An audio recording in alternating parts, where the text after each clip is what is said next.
Bueno, pues querría comenzar un poco hablando de la región en general.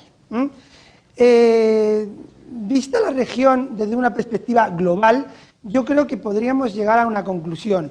En estos momentos, en 2011, el año que estamos viviendo, si una palabra, por definirlo, una palabra caracteriza a América Latina, desde un punto de vista político, por supuesto, es la heterogeneidad. Bien, aquí les quiero contar una anécdota casi personal, que en principio parecerá que no tiene nada que ver con el tema político, pero sí retrata muy bien qué es América Latina. Hay una palabra que ustedes seguro que conocen mucho, que es la palabra barrilete. Pues bien, con la palabra barrilete a mí como español me llevó a tener una reflexión. ¿Por qué? Porque barrilete en Guatemala, todos saben lo que significa, es lo que en España se llama cometa. Bien. En Chile, que es un país muy cercano a mí, porque tengo muchas relaciones allí, barrilete no significa nada. Si tú dices barrilete en la calle y nadie te entiende. En Argentina, que es un país que hace frontera con Chile y muy alejado de Guatemala, barrilete significa cometa. Y en España, barrilete, si a alguien le llamas barrilete, le estás llamando gordo. De hecho, hay una anécdota, no sé si aquí hay muchas mujeres, no sé si les gustará o no el fútbol. Hay un famoso gol que marca Maradona a Inglaterra en el año 86, que se recorre medio campo y el locutor argentino se vuelve loco y empieza a decir: Maradona es un jugador maravilloso, es un barrilete cósmico. Claro, en España todo el mundo dijo: oh, le está insultando, le está llamando gordo, pero bueno, ¿esto qué es? Claro, el problema es lo que he dicho al principio, heterogeneidad. América Latina, y unamos a España también, hay muchas cosas que nos unen, pero a veces el lenguaje también nos separa y hay muchos matices y muchas diferencias a la hora de definir a determinadas cosas con un nombre. Bien, a eso es a lo que me refiero. América Latina es en muchas cosas muy parecida y en otras muy heterogénea. Y políticamente hablando, en estos momentos, y no solo en estos momentos, pero sobre todo en estos momentos, es muy heterogénea. ¿Ha sido siempre heterogénea? Pues ya digo, ha sido heterogénea en muchas ocasiones, pero curiosamente en los años 90, en la década de los 90, América Latina no era tan heterogénea desde un punto de vista político. Era, de hecho, bastante homogénea. ¿A qué me refiero con el término homogéneo?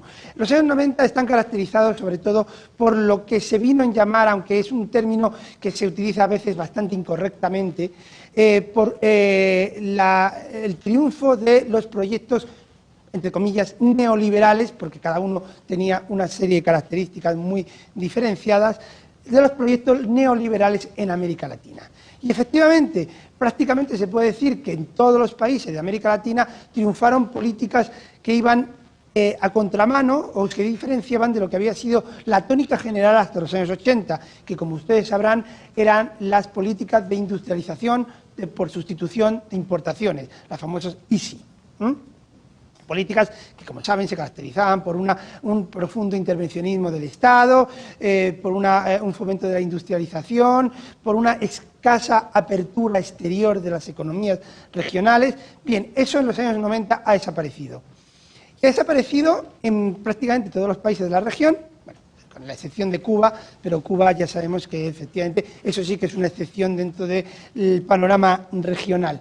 Y entonces, ¿qué tenemos en los años 90? Pues tenemos en México, por ejemplo, la gran economía latinoamericana, a una figura como Carlos Salinas de Gortari, que es quien impulsa todas esas políticas de apertura, de fomento del libre comercio. Es el momento en que se firma con Estados Unidos el Tratado de Libre Comercio. Pero es que la otra gran economía latinoamericana, que es la brasileña, tenemos la figura de Fernando Henrique Cardoso, que es evidentemente el padre del actual Brasil. Es decir, el actual modelo económico brasileño, no hay que olvidarlo nunca, es el primero como ministro y luego como presidente Fernando Henrique Cardoso. De hecho, hace poco, no sé si lo habrán leído, la propia Dilma Rousseff, la heredera de Lula, ha reconocido en una carta la paternidad que del modelo brasileño tiene Cardoso.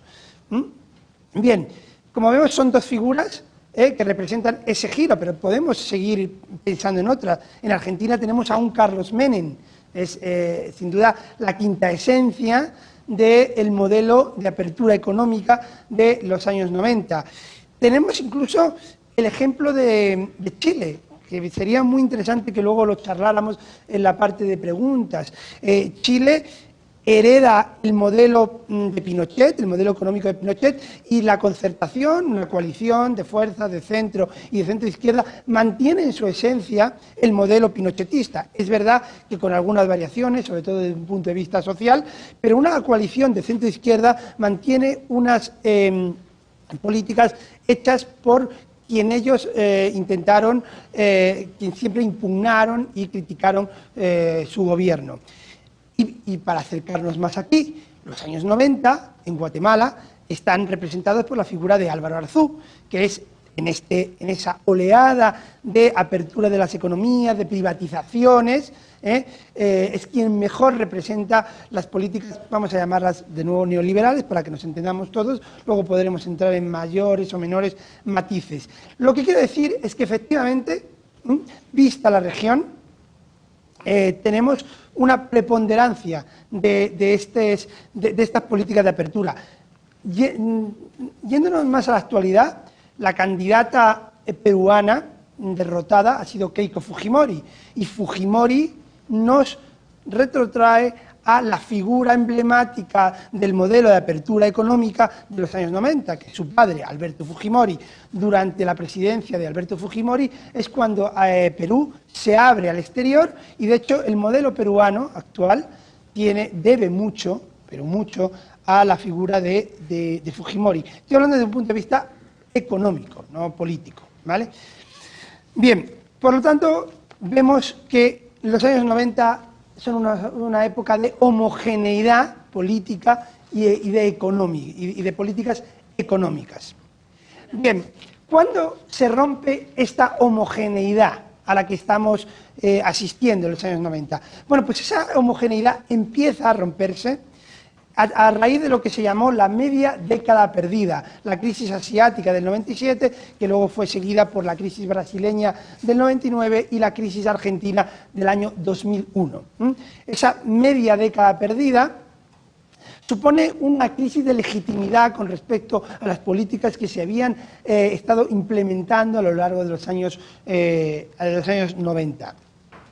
Es una crisis, se llama media década perdida, un poco en recuerdo de la década perdida de los años 80, cuando América Latina entra en una crisis la mayor crisis que ha tenido América Latina en el siglo XX, incluso mucho más dura que la de los años 30. Bien, esta crisis de la media década perdida tiene dos consecuencias fundamentales. Una desde el punto de vista económico, que son 5 años de recesión o en algunos casos de crecimiento muy débil, y tiene consecuencias fundamentalmente políticas. Son los años en donde de nuevo el espectro de la ingobernabilidad vuelve a América Latina. No hay golpes de Estado, pero sí hay caída de varios presidentes. Bueno, de hecho, tengo aquí los datos, cayeron en 6 años 8 presidentes. Podemos recordar, yo creo que es el más emblemático, la caída de Fernando de la Rúa, Argentina, en el año 2001, cuando tiene que abandonar la Casa Rosada en helicóptero, una situación muy gráfica del momento al que se había llegado. Es el momento del famoso "que se vayan todos", una frase que se hace muy conocida en varios países de América Latina, Argentina es uno de ellos, de descrédito de la clase política. También se da el caso en Ecuador. De hecho, de todos esos sucesos que ocurren en Ecuador, emerge la figura de Rafael Correa, que actual presidente, con lo cual, como vemos, de ese caldo de cultivo de la media década perdida surgen varias de las figuras políticas actuales. Hemos hablado ya de Rafael Correa, pero también podemos hablar de la figura de Evo Morales, que surge reforzado toda su propuesta política en estos años. Bien, a partir de la segunda mitad de la primera década del siglo XXI y de los primeros años de esa década, por lo tanto, se va gestando el modelo político, el variado y heterogéneo, vuelvo a la palabra con la que iniciaba todo esto, el heterogéneo modelo político que nos encontramos en este momento. Y me preguntaréis, ¿cuáles son las características fundamentales del modelo político latinoamericano tal y como lo estamos viviendo en estos momentos? ¿Qué características tiene? Porque si los años 90 era un modelo fundamentalmente de un proyecto neoliberal, de un proyecto democrático, de apertura de fronteras en el tema comercial, de privatizaciones y de crecimiento discontinuo en el punto de vista económico, ¿a qué modelo, sobre todo desde un punto de vista político, nos estamos enfrentando en estos momentos? Bueno, pues la primera característica sería que se trata de un modelo que viene a llamarse del giro a la izquierda. Lo que ocurre es que vamos a matizar muy profundamente qué nos estamos refiriendo cuando hablamos de giro a la izquierda. Porque cuando se habla de giro a la izquierda en general, volvemos a pensar la región como una sola cosa, como un solo elemento, como un solo protagonista. Sin embargo, hay diferentes características de ese giro a la izquierda. En principio, habría que hablar que se trata de un giro a la izquierda muy, y volvemos otra vez a la palabra, heterogéneo. Es decir, no hay una izquierda. Hay al menos dos tipos de izquierdas diferentes en este momento. Es decir, no se puede, como se dice en España, echar en un mismo saco a personajes como Michelle Bachelet o Ricardo Lagos, estoy hablando de dos figuras y dos presidentes chilenos, o el mismo caso de Lula da Silva o su heredera Dilma Rousseff. No se pueden echar en un mismo saco que Hugo Chávez, Evo Morales, Daniel Ortega, etcétera. Es decir, representan cosas diferentes, son izquierdas muy diferentes. Una es una izquierda que yo me atrevo a calificar de una izquierda reformista, la de Dilma Rousseff, la de Lula, la de Ricardo Lagos, la de Michelle Bachelet, y otra, y esto lo podremos discutir más tarde, yo prefiero hablar de una izquierda radical de tintes nacionalistas. Incluso yo lo calificaría de un nacional-populismo. En realidad, y yo con esto siempre intento hacer alguna broma, a mí no me gusta hablar de giro a la izquierda. ¿Por qué no me gusta hablar de giro? No por el contenido de la palabra izquierda, sino por el tema de giro. Porque si de 2002 a 2009 hablábamos de giro a la izquierda, últimamente, hasta la elección de Humala, empezábamos a hablar de giro a la derecha. Y yo decía, en broma, con tanto giro, América Latina se va a marear, no puede ser, aquí algo no puede. Yo prefiero, más que de giros, hablar de la existencia en América Latina de tres grandes tendencias en estos momentos. Es verdad que son tres grandes tendencias, que en algunos momentos hay una de las tendencias que predomina y parece que va ganando fuerza, y hay otras en las que esa no es la que predomina y predomina otra. Pero siempre se mantienen de una manera u otra las tres grandes tendencias. Además, hablar de giros es una especie de mentira académica, es decir, según y cómo tomemos las fechas, nos sale un maravilloso y precioso giro a la izquierda o un maravilloso y precioso giro a la derecha. Es decir, se puede jugar y se puede trampear un poco. Con lo cual, insisto, yo prefiero hablar de tres grandes tendencias. ¿Qué tres grandes tendencias? ¿A qué tendencias me estoy refiriendo? Bueno, empecemos por la que es menos, no menos conocida, pero por lo menos menos nombrada, que es la existencia de una alternativa de centro-derecha en la región. Claro, si estuviéramos hablando de que América Latina vive un giro a la izquierda generalizado, uno no entendería qué está pasando en México. O sea, la gran potencia hispana en América Latina, hispana porque hablan español, me refiero, lleva gobernada desde el año 2000 por el PAN, un partido de centro-derecha, con Vicente Fox en un primer momento y la actual presidencia de Felipe Calderón. Pero tampoco entenderíamos cuál es el papel que cumple Colombia, con la presidencia primero de Uribe y en estos momentos de un heredero de Uribe, aunque, en fin, ahora bastante enfrentado con él, aunque públicamente parece que se quieren y se llevan bien, pero una cosa es lo que aparentan y otra es lo que hay por las líneas profundas. Entonces, evidentemente, Colombia y México no casan dentro de ese giro a la izquierda, pero no casan ahora y no casaban en los años 2001, 2002, 2003, es decir, no es una cosa de en estos momentos. Sí es una cosa actual lo que está ocurriendo, por ejemplo, en Chile. Es decir, en Chile sí habría habido una especie de giro a la derecha con la victoria de Sebastián Piñera, que pone fin a 20 años de gobierno de la concertación, de esa coalición de la que hablábamos antes de centro-izquierda. Con lo cual, nos damos cuenta cómo evidentemente existe una tendencia con fuerza, que es la tendencia de gobierno de centro-derecha en la región, que en unos momentos determinados ha tenido menos punch, menos fuerza, ha habido menos representantes, y que en el bienio 2009-2010 sí tuvo bastante éxito, porque están las victorias de Piñera en Chile, de Porfirio Lobo en Honduras, perdón, de Ricardo Martinelli en Panamá. Es decir, que evidentemente la tendencia de centro-derecha en los últimos años ha cobrado cierta fuerza. ¿Qué otras tendencias tenemos? Ya hemos visto la primera. La segunda sería la tendencia que antes la nombraba como de izquierda reformista. Esta quizá es la más conocida y la que en algún momento parecía imponerse, y que está representada sin duda por el triunfo de Lula da Silva en Brasil, que se convierte un poco en el referente regional. De pronto todos quieren ser Lula. Ya veremos mañana que Ollanta Humala ya no quiere ser Chávez. Ahora Ollanta Humala quiere ser Lula da Silva, porque evidentemente Lula es un referente político que vende, y vende mucho. Vende en su país, pero es que vende fuera de él, en América Latina.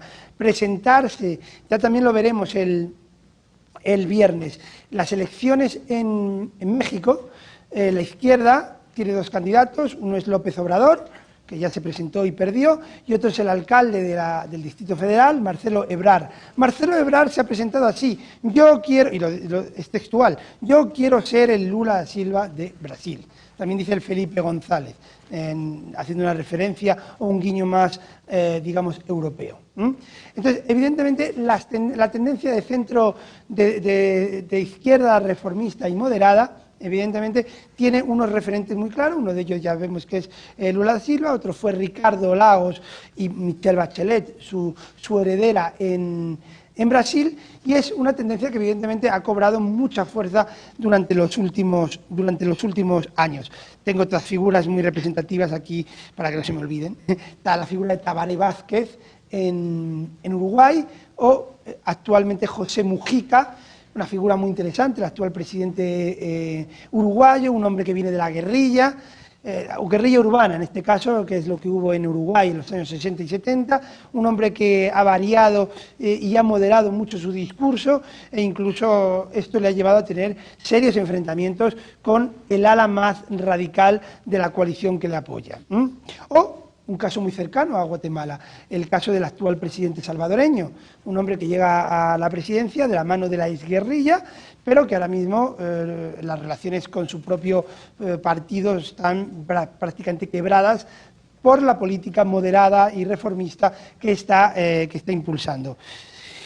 Bien, y por último nos encontramos con lo que ha sido la tendencia más llamativa, más conocida, desde un punto de vista mediático más atractiva, porque hay que reconocer que escuchar hablar a Hugo Chávez te puede gustar o no, pero hay que reconocer que te divierte, es divertido, el tipo es divertido. A mí no me gusta, pero yo me lo paso bien escuchándole. Ese es el peligro. Ese efectivamente es el peligro. Pero bueno, la realidad es que la izquierda del socialismo del siglo XXI, la izquierda bolivariana, como queramos llamarla, yo prefiero, como digo, hablar más de una izquierda nacional populista. ¿Por qué? Porque evidentemente es, y ya vamos a ver que es otra de las características de la región en estos momentos, el regreso del populismo, pero evidentemente encarnan un nacionalismo, porque básicamente, ¿qué es Chávez? ¿O qué es Fidel Castro? Siempre se ha pensado que si Fidel Castro era comunista o no era comunista, cuándo se hizo comunista o cuándo dejó de serlo.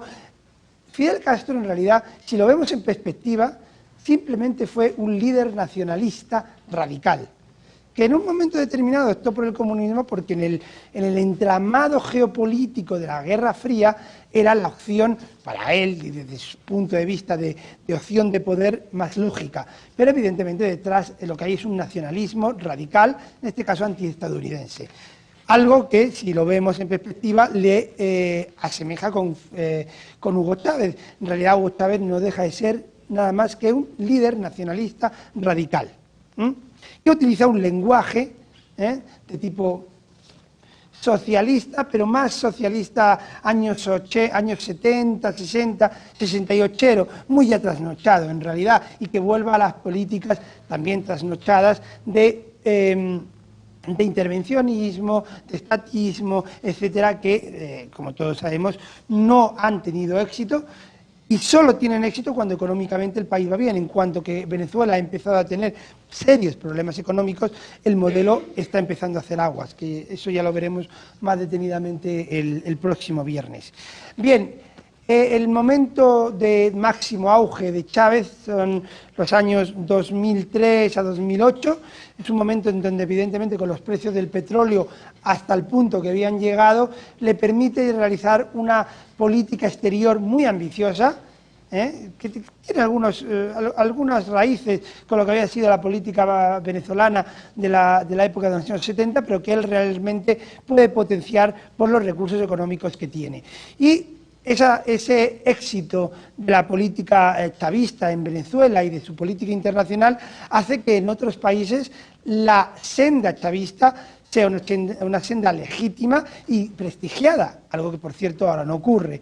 Y en ese contexto es en el que tenemos que entender la elección de Evo Morales en Bolivia, que se produce por causas internas de Bolivia. No es solamente una acción exterior o un apoyo exterior, que lo hubo, de Hugo Chávez, pero evidentemente el triunfo de Evo Morales es por causas intrínsecas a la propia realidad política y socioeconómica boliviana, como Rafael Correa, lo mismo, en Ecuador, o Daniel Ortega en Nicaragua. Hay un apoyo económico exterior, sin duda, chavista, pero las propias circunstancias de cada país explican el triunfo de estos candidatos. Bien, por lo cual, ese sería un poquito el panorama que yo les quiero transmitir en el sentido de qué entendemos por giro a la izquierda, si ha existido o no ese giro a la izquierda y cómo en realidad, más que un giro único a la izquierda, estamos ante diferentes tendencias políticas.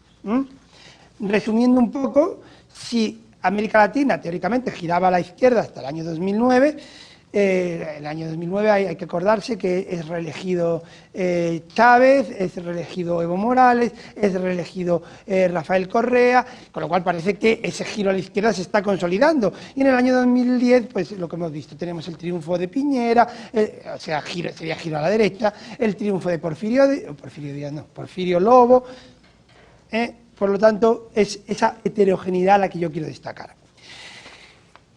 ¿Qué otra característica? Ya hemos visto la primera, que es el giro a la izquierda o las diferentes tendencias. ¿Qué otra característica tiene en este momento el panorama político regional?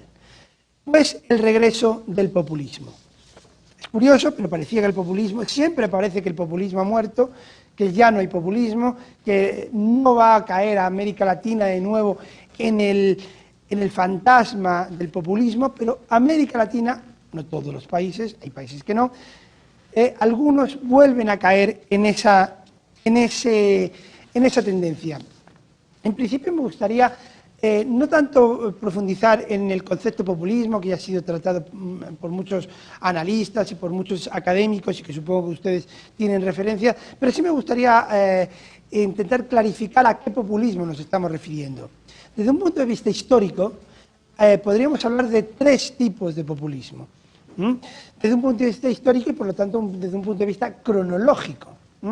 Tenemos un primer populismo que tenía ya raíces en el siglo XIX e incluso en el comienzos del siglo XX, pero que evidentemente tiene su auge en los años 30 y 40. y que si ahora pensamos un poco, si yo digo populismo y digo años 40, estoy seguro que en la mente de todos ustedes hay una imagen. Ese primer populismo está representado efectivamente por la figura de Juan Domingo Perón y Evita Perón, y quiero destacarles y quiero sobre todo subrayarles la tan olvidada historia de Brasil. Brasil, no les tengo que descubrir nada, es la gran potencia latinoamericana de estos momentos. Está bien acercarse a su historia y está bien saber, por ejemplo, que al lado de Juan Domingo Perón, otro de los grandes referentes de ese primer populismo, que se vino a llamar el populismo clásico, es Getúlio Vargas. Getúlio Vargas es la gran figura política brasileña. De hecho, si fuéramos ahora a Brasil, estoy seguro que el 90% de los políticos brasileños se dicen herederos de Getúlio Vargas, pero los de derechas y los de izquierdas. De hecho, Getúlio Vargas tuvo, y no voy a hablar de historia, pero bueno, es una anécdota, Getúlio Vargas yo creo que ha tenido la virtud, el único dirigente político en el mundo, de crear dos partidos, uno de derechas y otro de izquierdas. Esto es complicado de hacer, tiene su mérito, ¿verdad? Bueno, ese primer populismo de los años 30, de los años 40, es un populismo de tintes evidentemente nacionalistas, como el actual, es un populismo sobre todo estatista, intervencionista, muy intervencionista económico y social en ambos aspectos. Bueno, ese populismo que de pronto parece que desaparece de la faz de América Latina en los años 60 y 70, de pronto resurge con mucha fuerza en los años 90, pero no es el populismo clásico de Getúlio Vargas y de Perón, es otro populismo, es lo que se vino a llamar el neopopulismo. Porque son unos populistas que curiosamente hacen políticas neoliberales, lo cual así a bote pronto parecería bastante extraño. Es la época de, yo creo que dos figuras que representan muy claramente ese populismo, neopopulismo de los años 90, que privatiza, que abre las economías al mundo, que también tiene una política clientelar muy importante, porque el populismo y el clientelismo van de la mano. Si Perón lo hacía gracias a las exportaciones de carne, de trigo, etcétera, los populistas de los años 90 lo hacen con los recursos que obtienen gracias a las privatizaciones. ¿En Guatemala, Jesús? No sería exactamente la figura más representativa. En Guatemala sí habría un buen representante de ese populismo, justo el que le sigue, Portillo. Pero no, Portillo, por desgracia o por suerte, no sé, eso habrá que valorarlo, no es muy conocido ni muy representativo. Estoy hablando fundamentalmente de dos personajes, de dos políticos que marcan una época en sus respectivos países. Uno es Carlos Menem y otro es, y vuelve a estar de moda, Alberto Fujimori. Ambos se presentan en realidad como candidatos de los pobres. Ambos se presentan como candidatos que no van a hacer políticas de shock económico. Ambos realizan políticas de shock económico y ambos cambian la faz económica de sus respectivos países. Y hay que reconocer que, como decía antes, el Perú actual, ese Perú que crece a tasas chinas, ese Perú que es el asombro de América Latina, es el país que está creciendo más y más deprisa, las raíces de ese crecimiento están en la obra y en el gobierno autoritario de Alberto Fujimori. Y Carlos Menem, también muy autoritario, pero ya dentro de un marco constitucional, un marco legal, realiza 3/4 de lo mismo, con una serie de reformas que abren la economía argentina al mundo, que privatizan las principales industrias del país. Curiosamente, Carlos Menem, peronista, heredero de Perón, hace una política que Perón no hizo en los 40, aunque en realidad Perón fue una figura lo suficientemente adaptable a sus tiempos para ser liberal cuando quería, autoritario cuando quería, populista cuando quería, en fin. Perón, hablaríamos horas y horas de Perón. Bien, la media década perdida de la que hablamos antes sepulta a muchos de estos gobernantes. De hecho, Alberto Fujimori cae en el año 2000 y huye del país. de hecho dimite por fax, una cosa que los tiempos modernos tienen eso, se puede dimitir por fax.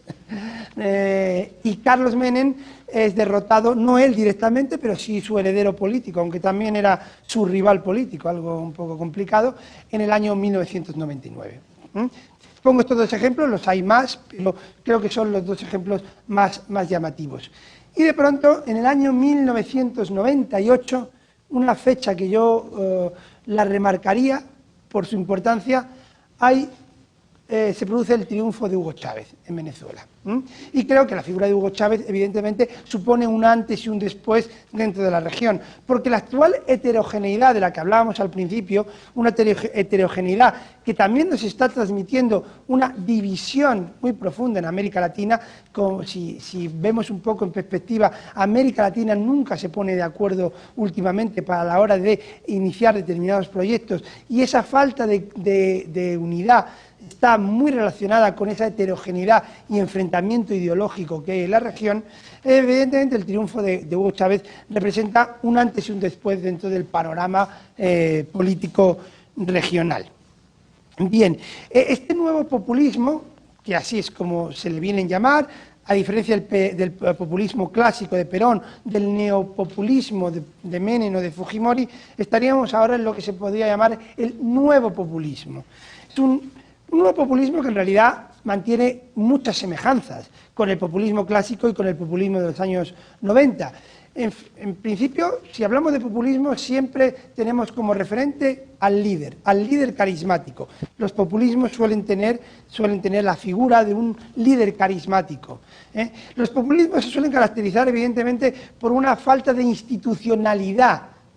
El líder suele estar apoyado en un partido débil, ni siquiera partido, muchas veces es movimiento, un conjunto de fuerzas que vienen de diferentes sectores, la izquierda, la derecha, etcétera, que confluyen como única unión en la figura del líder. No sé si conocen unos sucesos que creo que son muy definitorios de lo que es el populismo y del movimiento populista. Los sucesos ocurrieron en el año 1973 en el aeropuerto de Ezeiza. No sé si han oído hablar de ellos. Perón, después de muchos años de exilio, volvía a Argentina, le habían dejado volver a Argentina. Evidentemente, todos los peronistas, y eran muchos, se reunieron en el aeropuerto de Ezeiza, que es el principal del país, en Buenos Aires, a recibir a su líder. Curiosamente, uno pensaría, pues si todos eran peronistas, estarían felices y contentos de recibir a su líder y muy unidos. Pues no. Todo lo contrario, de aquella llegada de Perón a Buenos Aires lo que se recuerda es la matanza que hubo, pero no que viniera el ejército a reprimir a los peronistas, sino que los propios peronistas entre sí se dispararon unos a otros y hubo, no sé la cifra de muertos, pero hubo una buena cantidad de muertos. ¿Por qué? Porque eso es el peronismo y eso es el populismo, es decir, un movimiento muy heterogéneo de diferentes posturas políticas. Dentro del peronismo confluían trotskistas, incluso comunistas o pseudocomunistas, infiltrados, muchos de ellos, y extrema derecha. Entonces, evidentemente, casar eso es imposible. Un año después, Perón da un discurso famosísimo, está en YouTube, luego si quieren lo podemos buscar, porque es muy curioso cómo Perón reúne a las masas, la Plaza de Mayo, la famosa Plaza de Mayo, se llena de peronistas. Pero hay un momento determinado que los jóvenes, sobre todo, se ponen a hacer determinadas canciones pidiendo al líder que sea más radical en sus políticas. Él los insulta, así, o sea, les califica de imberbes, de imbéciles, y media Plaza de Mayo desaparece, porque claro, se han enfadado con su líder. Esto es un poco para graficar, para que se vea un poco lo que es el populismo. Liderazgo carismático, bases políticas muy endebles y poco institucionalizadas, relación directa entre el líder y la masa. Todos tenemos que acordarnos, volviendo a Evita Perón, lo habrán visto en películas, cómo los pobres de Buenos Aires acudían a ella a que les regalara, su fundación les regalara no sé qué cosa que necesitaban. Es algo totalmente institucionalizado, sin ninguna mediación. Eso es directamente la esencia del populismo. Bien, eso lo seguimos viendo. No hay más que ver a Hugo Chávez, lo tienen que recordar. La famosa imagen de cuando las relaciones con Colombia estaban al borde del enfrentamiento armado, llamémosle guerra, llamémosle como le llamemos, y ante las cámaras de televisión, Hugo Chávez le dice a su ministro de Defensa, mándeme, así lo dice, mándeme no sé cuántos carros de combate a la frontera. Bueno, yo no sé mucho de cómo se gobierna un país, pero así no se gobierna un país. Si quieres mandar los carros de combate a la frontera, se hace de otra forma. Se hace de una forma institucionalizada, que es justo contra lo que atenta el populismo. Es el liderazgo carismático. Bien, el populismo en líneas generales siempre ha sido un movimiento antiliberal, pero antiliberal no solamente desde un punto de vista económico, sino sobre todo desde un punto de vista político, separación de poderes, libertades públicas, no hay más que ver las dificultades que están teniendo los medios de comunicación en Venezuela, por poner un ejemplo. Y como el peronismo de los años 40, el populismo de los años 40, este nuevo populismo de la actual década y de la década pasada se caracteriza por su intervencionismo económico, por su estatismo, aunque también hay que reconocer que, aunque últimamente eso está fallando más, dadas las dificultades económicas, por una ortodoxia económica, un intento de mantener las bases más primigenias del Estado y de la política económica salvaguardadas, es decir, manteniendo los déficits fiscales, intentando mantener controlada la inflación.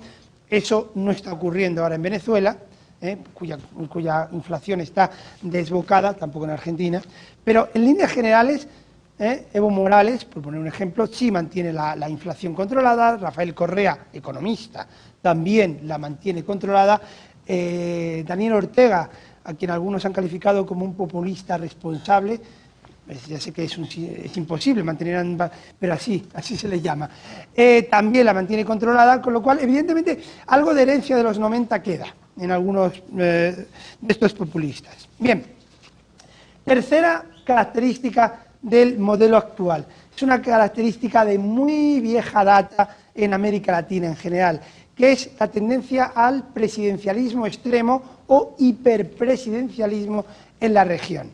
Eso es algo que en realidad no es nuevo. Sí es nuevo una consecuencia que ha tenido ese hiperpresidencialismo y que hasta ahora no se había visto, pero en sí mismo la sacralización de la figura presidencial es algo que nos encontramos en América Latina desde desde que Simón Bolívar se le ocurrió sublevarse contra los españoles. Mal hecho, contra los españoles. Parece broma, de broma.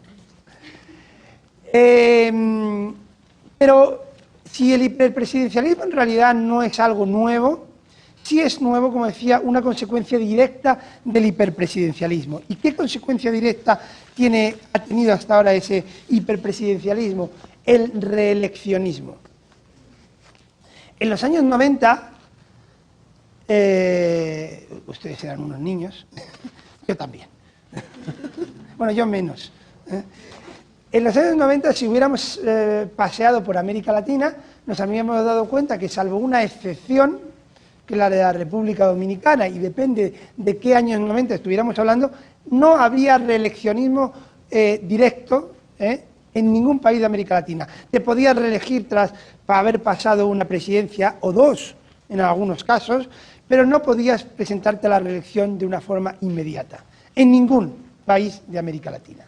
Algunos eran una tradición prácticamente intrínseca a ese país, como México. Antes, cuando hablaba de Porfirio Lobo, me equivocaba y hablaba de Porfirio Díaz. La figura de Porfirio Díaz, presidente de México durante décadas, ha marcado fundamentalmente a México y hace que hoy por hoy, aunque uno nunca sabe, en México la reelección no sea prácticamente algo intocable, es decir, no puede haber reelección en México. Pero bueno, volviendo a los años 90, prácticamente en ningún país de América Latina había posibilidad de reelección. Actualmente, a día de hoy, 2011, ya no sé que cambie alguien la Constitución así de aquí para mañana, 15 de los 19 países tienen posibilidad de reelección. Ahora veremos que diferente tipo de reelección, pero sí posibilidad de reelección. Las excepciones, bueno, pues estoy pisando ahora mismo un país que es una excepción. Guatemala no hay posibilidad de reelegirse, aunque bueno, hubo un problema con Ríos Montt en las anteriores elecciones, si podía o no podía ser candidato. Paraguay es otro caso, aunque por eso hablaba y parecía que gastaba una broma, pero en realidad no es una broma. Hay un movimiento de partidos políticos cercanos al actual presidente Fernando Lugo, que está proponiendo la reelección. Él dice que no quiere, bueno, siempre dicen que no quieren, luego no sé por qué todos quieren, pero bueno. Pero a día de hoy en Paraguay no hay posibilidad de reelección. Tampoco lo hay en Honduras y, como hablaba antes, tampoco en México. Pero fuera de estos 4 países, en todos los demás hay posibilidad de optar a la reelección. ¿Qué tipo de reelección? Bueno, pues son de muy variadas formas. Hay un país que tiene la reelección indefinida, hasta que se muera el actual presidente, que es Hugo Chávez. Tras reformar o intentar reformar la Constitución por todas las vías posibles, porque cuando fue derrotado en el referéndum lo intentó de otra manera y lo ha conseguido, actualmente en Venezuela hay reelección indefinida. Ahí no hay problema, de ¿puedo o no puedo? No, ese problema ya está acabado. Luego hay otros 8 países donde la reelección es consecutiva, es decir, puedes ser presidente y presentarte a la reelección. En casi todos estos países ha habido reformas constitucionales o nuevas constituciones, estoy pensando en el caso de Bolivia y de Ecuador, no solo. También en Brasil, por ejemplo, en Brasil no había posibilidad de reelegirse en los años 80 hasta la reforma de Fernando Henrique Cardoso, precisamente, que introduce el tema de la reelección. Y luego hay otros 6 países donde hay la posibilidad de reelección alterna, es decir, tú puedes presentarte, ser elegido y no puedes reelegirte, tienes que esperar que pase al menos un periodo para optar a la presidencia. El caso lo hemos tenido hace muy poco, en Chile. El presidente Eduardo Frei, que fue presidente entre 1994 y 2000, fue el candidato de la Concertación frente a Piñera. Al final fue derrotado, pero evidentemente puede haber ese tipo de reelección. Y ahora, y esta sería una de las grandes novedades, incluso yo diría que una especie de descubrimiento latinoamericano, es la reelección vía esposa. Es una alternativa que, de nuevo, hay que reconocer que si hay un pueblo que con gran capacidad inventiva en América Latina, estaremos de acuerdo todos que hay que reconocer que los argentinos en esto son los mejores. Para hacer frases e inventar maniobras políticas son los mejores. Y Néstor Kirchner, que en paz descanse, fue el inventor de esta forma de reelección a través de la mujer. Nunca se sabrá exactamente por qué hizo lo que hizo, es decir, por qué en el momento de mayor gloria de Kirchner de pronto no se presenta a la reelección, cuando habría ganado sin ninguna dificultad, porque evidentemente la Argentina que él toma en 2003 a la que él deja en 2007 media un abismo de estabilidad, de crecimiento económico, incluso de paz política, que ahora no hay, pero que en 2007 sí había. ¿Por qué toma esa decisión? Bueno, nunca se sabrá, él se lo llevó a la tumba, aunque todos sospechan que es precisamente por eso, por dotar a sus gobiernos de mayor estabilidad. ¿Por qué? Porque si él hubiera sido reelegido en el 2007, ustedes saben cómo son las cosas en América Latina, desde el primer momento que tú asumes la presidencia, ya se está especulando de quién puede ser tu sucesor. Si tu mujer es tu sucesora, evidentemente tú vas a ser el sucesor de tu mujer, con lo cual ahí el problema sucesorio no existe. Y estamos hablando de que el problema sucesorio se pospone para la segunda presidencia tuya, porque entonces será reelegida tu mujer. Es un poco lioso, pero bueno, creo que se me ha entendido, ¿no? Eso es lo que se supone que está detrás del proyecto de Néstor Kirchner. Tampoco era oficial que hubiera sido el candidato para estas elecciones de octubre, pero bueno, todo hacía pensar que efectivamente así va a ser. Bueno, pues parece ser que el modelo Kirchner tiene éxito. Y algunos países que ustedes conocen muy bien lo han imitado. Eso sí, divorcio extraño por medio. Pero bueno, tampoco es Guatemala el único que ha intentado imitar, Ha habido otros que lo han intentado y han tenido, digamos, más pudor digamos, y al final se han echado para atrás.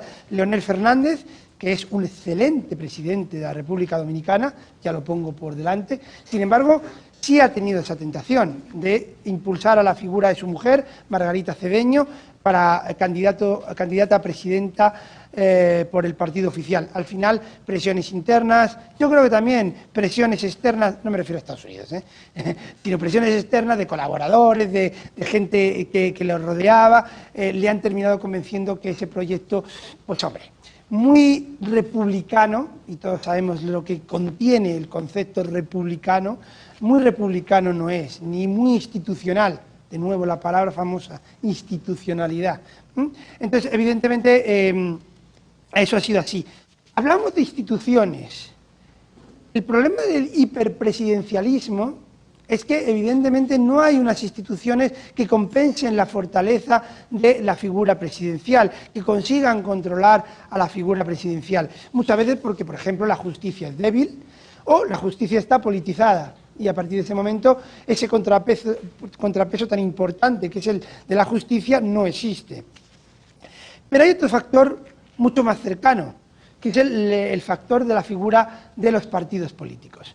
Evidentemente, en América Latina, los partidos políticos están atravesando una crisis que ya empieza a ser una crisis muy larga, porque se remonta a prácticamente los años 90, una vez que se producen las transiciones, y que evidentemente las transiciones son muy importantes, pero las transiciones no traen la felicidad. La democracia es un esfuerzo del día a día, es un trabajo constante, y evidentemente no da de comer. La democracia no da de comer, nadie da de comer, el esfuerzo es lo que al final a uno da de comer. Bien, pero evidentemente los partidos políticos han sufrido una crisis muy profunda en los últimos lustros. De hecho, podemos hablar de tres modalidades de esa crisis. Ha habido países con un cambio muy importante y muy fuerte en su modelo de sistema de partidos. Estoy pensando en un caso muy cercano a Guatemala, que es el de México. En México, bueno, tradicionalmente en México lo que había era un solo partido con posibilidades de ganar. Bueno, había pequeños partidos que básicamente tenían una representación muy pequeña e incapacidad total de conseguir la victoria, el PRI. Bien, de ese PRI hegemónico y prácticamente único hemos pasado a un sistema mucho más fluido actualmente, donde el PAN consigue ganar en 2001 y donde hay una fuerza política importante, que es la del PRD, un partido de izquierdas. Entonces, evidentemente, tenemos algo muy diferente. Hemos pasado de un modelo unipartidista y hegemónico a un modelo al menos tripartidista o pluripartidista, con muchas más posibilidades. O Uruguay, ese pequeño país que durante la práctica totalidad de su historia estuvo gobernada por un solo partido, no al estilo del PRI, pero sí, evidentemente, ese partido era verdaderamente hegemónico y por una forma de cooptación, acuerdos políticos, se mantenía el poder pactando con la oposición. Hemos pasado de ese control hegemónico del Partido Colorado, que es al que me estoy refiriendo, a una situación como la actual, donde la izquierda lleva ya su segundo gobierno, de esa coalición que se conoce como el Frente Amplio, y con un partido nacional, centro-derecha, se le conoce también como Partido Blanco, que en realidad ha llegado incluso a superar al Partido Colorado. O Brasil.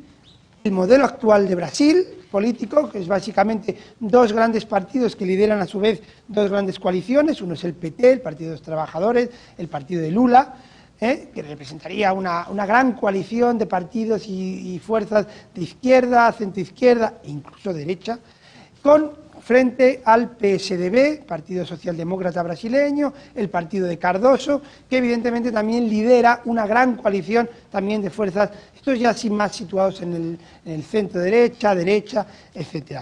Esta actual situación contrasta mucho con lo que eran los años 80, donde el PT prácticamente no tenía tanta fuerza, había un partido de centro, el PMDB, que sí era de una gran fortaleza y que representaba las tendencias de centro y centro-izquierda, y luego un partido de frente liberal que representaba los sectores más de derechas. Evidentemente, ese panorama ha cambiado radicalmente con el paso de los años. Bien, están los sistemas de partidos que han cambiado, pero hay otros sistemas de partidos que literalmente han colapsado. han desaparecido. Los ejemplos son muy grandes. Tengo aquí la lista y tampoco la voy a dar en detalle porque quizás nos aburriríamos, pero podemos poner los ejemplos. Un ejemplo es el de Venezuela. La Venezuela de los años 60, 70, 80 y parte de los 90 es una Venezuela en donde dos grandes partidos, Acción Democrática y COPEI, se alternaban en el poder. Ganaba uno, ganaba otro. Es verdad que Acción Democrática era un partido más fuerte, un partido con más tradición y que casi siempre resultaba victorioso, pero en ocasiones no. Y COPEI, un partido social cristiano, en muchos casos conseguía la victoria.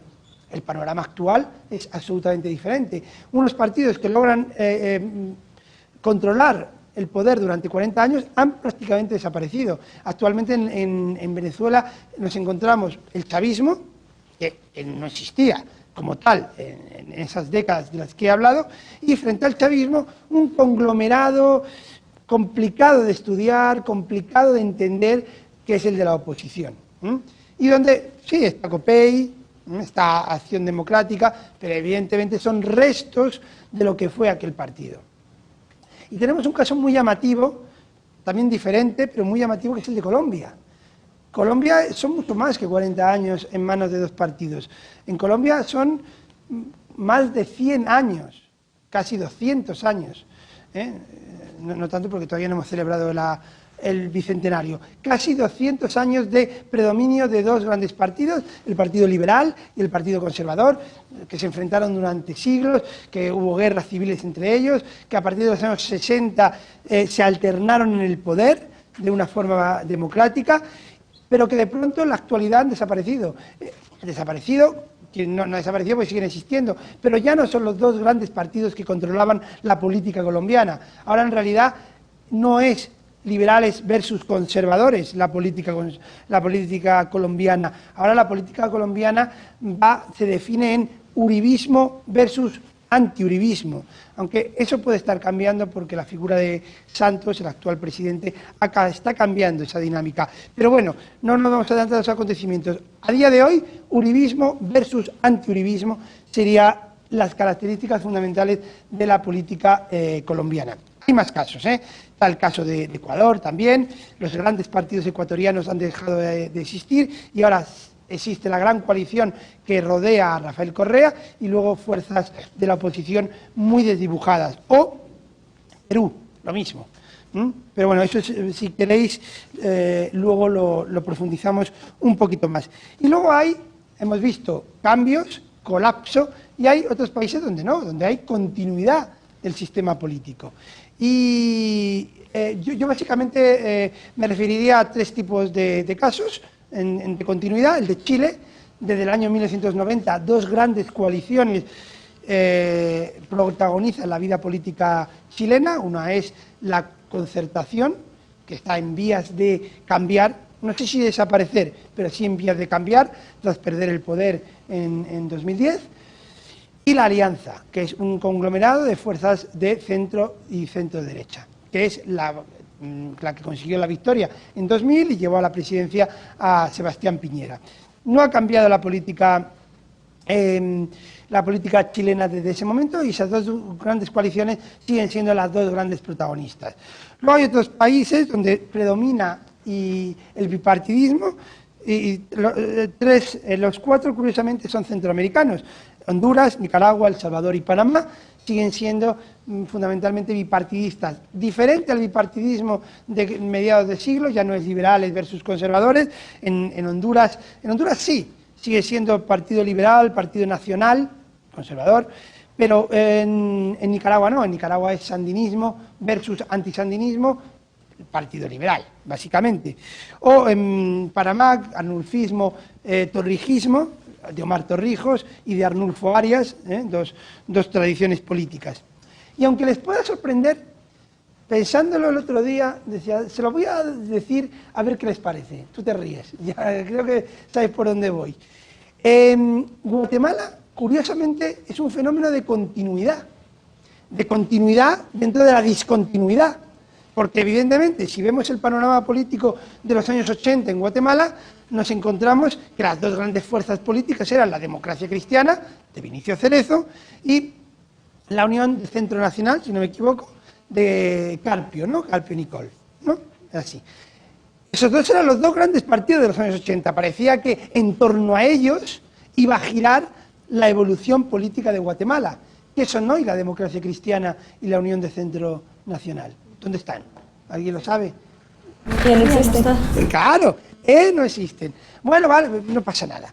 Estas cosas ocurren, de pronto los partidos desaparecen. Vámonos a los años 90. Evidentemente, la política guatemalteca, ¿en torno a qué giraba? Giraba en torno al PAM, el partido de Arzú, y en torno al FRG, el partido de Ríos Montt. Esos eran clarísimamente los partidos que iban a articular la política guatemalteca a partir de ese momento. Bueno, estos no han dejado de existir, pero ¿qué son? Son pequeñitos e insignificantes. Bueno, no pasa nada. ¿Ahora qué tenemos? El Partido Patriota y la UNE. ¿Cuál es el futuro que les espera? No lo sé. Pero como nos atengamos a lo que ha ocurrido hasta ahora, nos podemos imaginar esos cascarones vacíos que son los partidos políticos en Guatemala, hacia dónde pueden ir. Quizá cambien y el Partido Patriota y la UNE se conviertan en lo que ojalá fueran, articuladores del sistema político y vehiculizadores de las demandas populares hacia el legislativo y el ejecutivo. Pero francamente la historia no nos dice eso. Veremos qué nos dice el accionar. Resumiendo las que hemos visto, giro a la izquierda o versus tendencias. Hemos visto auge del hiperpresidencialismo traducido en reeleccionismo y ahora estábamos viendo, bueno, y también vimos lo del populismo, el nuevo populismo. Estas tres características. La cuarta característica es una que yo quiero destacaros muy en especial. Yo os digo ya, y me abro a vosotros para que me veáis un poco por dónde van los tiros, que decimos en España. Yo soy, cuando miro a América Latina, yo soy optimista. Muchos me miran raro y se alejan de mí. Este hombre debe estar... Sí, yo soy optimista con respecto a América Latina. En serio. Esto no niega que hay problemas, y problemas muy serios. Y países, por desgracia, como uno de los más bonitos de América Latina, que es este, que tiene problemas verdaderamente que asustan. Pero, viendo un poco en general la región, hay que reconocer que las cosas han mejorado en muchos países. Hay altos niveles de pobreza, pero se ha reducido. La clase media sigue siendo pequeña, pero ha aumentado. La economía va muy bien, aunque hay que tener cuidado con determinadas cosas. Entonces, yo soy optimista y me moriré siendo optimista con América Latina, ¿vale? O sea, que conste. Y como soy optimista con América Latina, quiero destacaros una cosa que a veces se nos olvida. La democracia en América Latina se ha consolidado. ¿Que no es perfecta? Claro que no es perfecta. ¿Que hay problemas institucionales? La palabra institucionalidad me la habéis oído ya muchas veces y a mí me obsesiona esa palabra y me preocupa porque es por donde hay que ir, por el tema institucional. Pero América Latina, con sus problemas de su hiperpresidencialismo que hemos visto, su renacimiento del populismo, sus partidos a veces poco estructurados, o cascarones vacíos, por desgracia en algunos casos, América Latina lleva 20 años y más en algunos casos de democracia consolidada.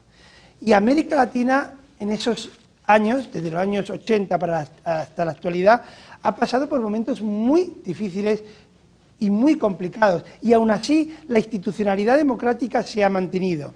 Y solo quiero que reflexionéis sobre una cosa. En los años 80, América Latina tuvo que hacer dos procesos paralelos y al unísono, que son muy complicados de realizar, que es llevar a cabo una transición a la democracia, eso prácticamente todos los países, menos Colombia y Venezuela, y a la vez afrontar una de las crisis mayores que ha sufrido América Latina en su historia, como es la década perdida de los años 80. Eso lo consiguió hacer América Latina. Hubo golpes de Estado, aquí los hubo, contra Vinicio Cerezo, también los hubo en Argentina, contra Alfonsín y luego contra Carlos Menem, y aún así la institucionalidad democrática aguantó. Pero cuando llegaron los años 90, América Latina realizó una reforma económica muy traumática, muy necesaria, pero muy traumática, como fueron las reformas que se les ha venido a llamar el consenso de Washington, tan criticados por algunos, pero tan necesarios. de realizar, porque las economías latinoamericanas habían crecido más allá de lo que era natural en unas economías sanas. Y eso lo tuvo que hacer América Latina con un coste social que todavía no se ha evaluado en toda su dimensión, pero que fue muy grande, porque de pronto el papá-estado desapareció y no había ningún tipo de instituciones o alternativas a ese papá-estado que había estado, desde mi opinión, malcriando a sus hijos. Pero es que cuando se estaban empezando a ver los primeros frutos de esas reformas del Consenso de Washington, por entendernos todos, llegó la media década perdida, que fue un parón a ese crecimiento que se había empezado a retomar en los años 90. Y cayeron presidentes, sí, cayeron presidentes, pero se mantuvo la institucionalidad. Cayó Fernando de la Rúa, sí, pero le sucedió su sucesor directo, que no era el vicepresidente porque había dimitido, pero bueno, su sucesor constitucional le sucedió. Y así en todos los países. La institucionalidad democrática se mantuvo. Y bueno, ya en la actualidad tenemos de nuevo esas democracias consolidadas con muchos problemas, en algunos países con mucho riesgo, estoy pensando en Venezuela sobre todo, pero no solo en Venezuela, pero evidentemente a día de hoy los sistemas democráticos en la gran mayoría de los países gozan de buena salud, aunque con muchas reformas aún pendientes, si se quieren realmente mantener. Para finalizar, quiero hablar un poquito de lo que yo llamaría las últimas novedades hasta el 1 de enero de 2011, que mañana es cuando empezaremos a hablar de esto. ¿Qué hemos visto en los últimos años? Los 2 últimos años. Bueno, yo os transmitiría que hay 3 grandes novedades políticas en la región en los últimos años. Básicamente, hay un tema que para vosotros diréis, ¿y eso es novedad? Bueno, eso no es novedad en Guatemala, pero sí en América Latina, en muchos países de América Latina. El tema de la inseguridad. El tema de la inseguridad en Guatemala, por desgracia, es una constante, y una constante que ha ido increciendo. De hecho, yo cuando venía por aquí, para acá, veía el lema del Partido Patriota como seguridad y empleo, y luego urge mano dura. Bien, con eso yo no tengo que decir más. Es decir, el tema de la inseguridad es un tema muy presente en Guatemala, no ahora, en el 2007 el lema del Partido Patriota yo creo que era parecido, sin el tema empleo. Yo creo que el tema empleo no estaba. Lo cual, ya lo discutiremos el jueves, no deja de ser una hábil maniobra política por parte de Otto Pérez Molina. Bien, pero el tema de seguridad sí estaba en el 2007, y en realidad si empezamos a rastrear un poquito más atrás, veremos que el tema de la inseguridad en Guatemala ha estado presente. Pero si nos fuéramos a la campaña política que llevó a Sebastián Piñera a la presidencia, veríamos que el tema de inseguridad también era uno de los temas prioritarios y centrales en Chile. Y os aseguro, o les aseguro, que los niveles de inseguridad de Chile son de risa si los comparamos con Guatemala. Pero claro, ellos no conocen Guatemala, ellos conocen su realidad y ellos están asustadísimos de la inseguridad que hay. Y os puedo asegurar de nuevo que yo estaba en Santiago, tomo taxi sin ningún problema y voy en el metro de Santiago sin tener ninguna pena, voy paseando por la ciudad. O sea, que no es ni comparable. Pero eso no quita para que el tema de inseguridad se haya colocado como uno de los factores fundamentales de la agenda política chilena. Un ejemplo mucho más cercano a ustedes, Costa Rica. Ya querría Guatemala tener los índices de inseguridad que tiene Costa Rica, pero en Costa Rica están alarmadísimos. De hecho, se ha doblado el índice de inseguridad, pero sigue siendo irrisorio si lo comparamos con Guatemala. Pero da igual, el tema de inseguridad se convirtió en central en las elecciones que llevaron a la presidencia a Chinchilla, a Laura Chinchilla, y evidentemente ese tema ha marcado la agenda. Que la marque en Guatemala es lógico, que la marque en México con todo lo que está ocurriendo es lógico, que la marque en Venezuela, donde no se puede pasear por Caracas, es lógico. Lo que es llamativo es que también la esté marcando en Chile, en países como Chile o países como Costa Rica. Luego, ustedes que son más jóvenes que yo, aunque insisto, yo soy muy joven, algo que utilizan en estos momentos, curiosamente, está marcando la política latinoamericana. La utilización de Internet, de Facebook, de Twitter. Yo a Twitter no he llegado, estoy en ello. Luego me enseñan algunas de ustedes, yo encantadísimo. No me animo yo a lo del Twitter. Pero hay ministros, ya no estoy hablando de campañas políticas, que por supuesto, hay ministros de países muy serios, bueno, de serios entre comillas, que dan sus opiniones sobre política internacional a través de Twitter, y lo malo es que lo hace el ministro de Asuntos Exteriores, que eso ya es un poco más delicado. Estoy refiriendo a un caso concreto, que es el caso de Héctor Timerman en Argentina. Héctor Timerman es ministro de Asuntos Exteriores, ha tenido más de un problema internacional por dar sus opiniones sobre la política internacional argentina a través de Twitter. Hombre, a mí muy serio no me parece eso, pero bueno. Pero más allá de que a mí me parezca muy serio, eso no es el tema. El tema es que las nuevas tecnologías se han convertido en fundamentales para el gobierno de la nación. Bueno, todos hay que pensar en la afición que tiene Hugo Chávez al Twitter. Tiene una afición y todo un equipo respondiéndole y haciendo tweets, ¿no? ¿Se llama así? Tweets. Pues eso. O Cristina Kirchner, que hasta que enviudó, ahora creo que un poquito menos, pero hasta que enviudó era una auténtica fanática del Twitter. ¿Vale? O sea, que se gobierna a través de Twitter, en muchos casos. Pero para lo que nos interesa aquí, las campañas políticas de algunos candidatos se han basado y han tenido muchísima fuerza en Facebook y en Twitter, y en toda la campaña a través de Internet. Bueno, eso ha llegado no solamente para quedarse, sino para impulsarse aún más. Es decir, las campañas a partir de ahora cada vez va a tener menos sentido que te coloques en una esquina a dar un discurso maravilloso, o no tan maravilloso, sino que evidentemente Twitter, que evidentemente Facebook y lo que empiece a crearse a partir de ahora, que yo desconozco, pero que nos vendrán más novedades, van a tener una especial incidencia en la política latinoamericana.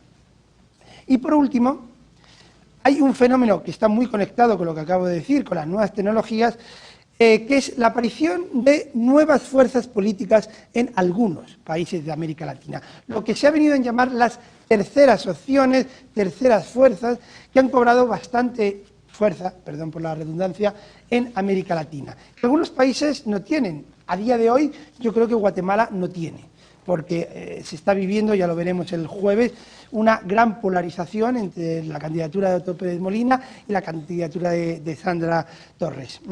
Y falta esa tercera fuerza que podría quizá rompernos. Quizá ustedes puedan pensar en Harold Caballeros, en Suger, que siempre lo intenta el pobre y nunca lo consigue, pero esto no es Suiza, ¿verdad? Que es lo que se suele decir. Ni falta que hace que sea Suiza. Esto es más bonito que Suiza. Pero en otros países sí ha tenido mucho éxito, aunque empieza a haber problemas con esa tercera fuerza. Me voy a referir a tres casos que me parecen muy emblemáticos y muy aleccionadores. Uno es el caso de Chile. Chile surgió la figura, frente a las dos grandes coaliciones de las que hablábamos antes, la alianza de derechas y la concertación de izquierdas, o centro-izquierda o centro-derecha, como ustedes prefieran, surgió la figura carismática, juvenil. Algunas de ustedes podrán opinar que es guapo, eso ya. Lo de guapo no lo tomen a risa, porque a veces ser guapo es muy importante en política, también como actor, pero también como política. Marco Enríquez Ominami, que le llaman, ya sé que suena un poco feo, pero así le llaman, MEO.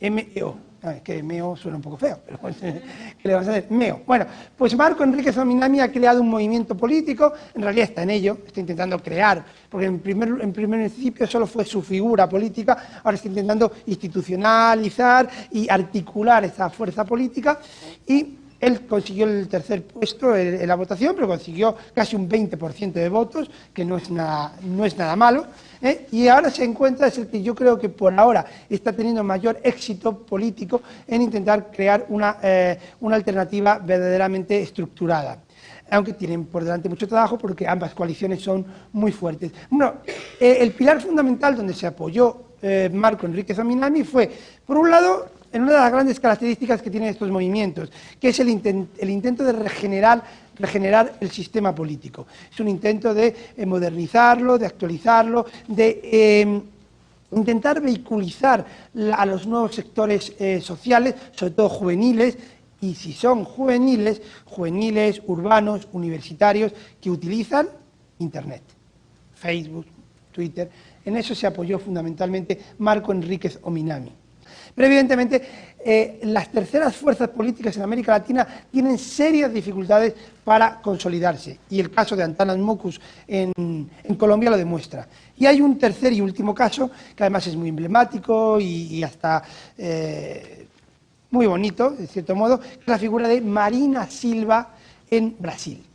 La figura de Marina Silva en Brasil es también muy importante, consiguió 20 millones de votos, o sea, no estamos hablando de cualquier cosa. Bueno, Brasil es casi un continente, pero 20 millones de votos, aunque seas un continente, es bastante significativo. 20% también más o menos, 19% del electorado votó por Marina Silva, que si no saben un poco de su vida, básicamente es una mujer que, nacida en la más absoluta pobreza, que luchó toda su vida por la defensa de la Amazonía, llegó a ser ministra con Lula, se distanció de Lula porque Lula ha sido mucho más pragmático en cuanto a la relación con la Amazonía, y ella pensaba que las empresas no debían entrar en ese terreno. Bueno, en fin, la cuestión es que liderando también, curiosamente, a un partido verde, consiguió lo que les he comentado. De nuevo nos encontramos que el liderazgo de Marina Silva ha chocado con ese partido que la sostiene, un partido que es bastante pequeño, bastante débil y cuya agenda política va muy a contramano de los proyectos que tiene la propia Marina Silva.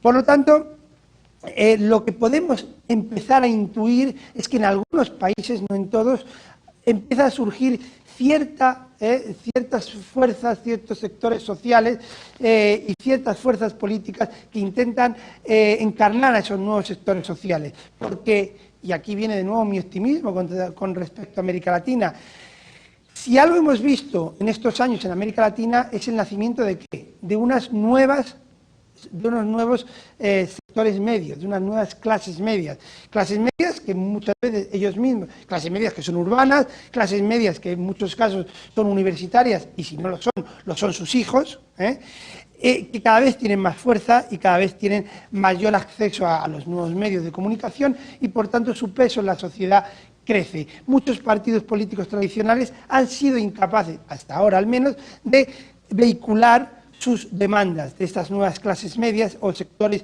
incluso populares. Y ese reto, esa bolsa de votos, evidentemente puede ser cooptada o bien por los partidos tradicionales o bien por estas nuevas fuerzas políticas.